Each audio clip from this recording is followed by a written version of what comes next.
দেখো তোমাদের আবার একটা অঙ্ক যেটা প্রফিট অ্যান্ড লসের অঙ্ক, দেখো অঙ্কটা কি দিয়েছে, a person sells an article for a loss of 18%, তার মানে কোনো একটা জিনিস বিক্রি করে তার 18% লস হয়েছে। If he increases the selling price by 144 and decreases the cost price by 30%, মানে 30% সে তার কস্ট প্রাইসকে কমালো এবং 144 টাকা সে তার সেল প্রাইসকে বাড়ালো, তাতে গিয়ে কি হলো যে তার প্রফিট হলো কত 20%। তাহলে আমায় জানতে চেয়েছে যে অরিজিনাল সেলিং প্রাইসটা কত। অঙ্কটা বড় মনে হলেও অঙ্কটা বড় নয়, চলো আমরা দেখি কিভাবে করা যায়।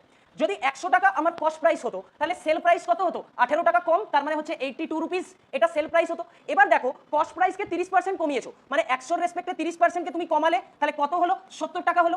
এবার তোমার প্রফিট হয়েছে 20%, মানে 70 এর উপরে তোমার 20% প্রফিট, তার মানে 70 এর 20% কত হয় 14 টাকা হয়। 70 এর 14 টাকা মানে দাঁড়ালো কত 84 রুপিস। 70 এর সাথে 20% 14 অ্যাড করে 84। দেখো এটাই তোমার কারেন্ট সেলিং প্রাইস, এটা প্রিভিয়াস সেলিং প্রাইস, দুজনের গ্যাপটা কত 2 ইউনিট। সেই 2 ইউনিটের ভ্যালুটা কোশ্চেনে কত দিয়ে দিয়েছে 144 দিয়েছে, তাহলে 1 ইউনিটের ভ্যালু কত 72 পেয়ে গেলে। এবার তোমাকে বার করতে বলেছে অরিজিনাল সেলিং প্রাইস মানে 82 ইউনিটের ভ্যালু, তাহলে কত হবে 82 ইনটু 72 করে আমি প্রথমে ইউনিট ডিজিট চেক করব, 2 ইনটু 2 4, কিন্তু এখানে দুটো অপশনে আমি দেখতে পাচ্ছি 4 আছে, তাহলে আমাকে একটু গুণটা এগোতে হচ্ছে। তাহলে প্রথমে কি করছি 72 কে 8 দিয়ে গুণ করছি, তাহলে গুণ করে কত হয়ে যাবে চেক করে দেখো, এখানে একটা 72 ইনটু 2 144 আসবে, আর তার সাথে 72 ইনটু 8 করে 5760 মতো চলে আসছে, তাহলে 5760 আর 144 যোগ করলে 5904 তোমার উত্তর।